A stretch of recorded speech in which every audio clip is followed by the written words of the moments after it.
Hello friends, welcome to my YouTube channel. So today in this video I am going to show you how to connect an external USB SSD storage drive to this iPhone.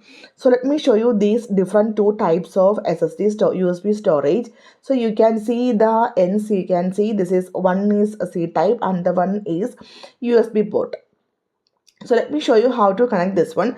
So this one we can directly connect our device like this one through the charging port. Okay. Like this way we can easily connect. And the other one, let me show you how to connect. And the other one, you can use these USB-C adapters. Okay, you can use this one. The one end is USB-C type and other end you can see this. This one also one end is C type and the other end you can see. This one you can see C type and other end you can see. So I am going to connect using this one. First of all, I am going to connect like this way.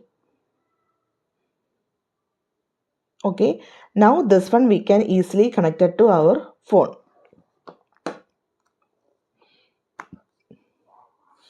Like this. So simply in this way we can connect the USB SSD storage drive to our phone. So hope you guys enjoy this video. Thank you for watching. Thank you. Bye bye.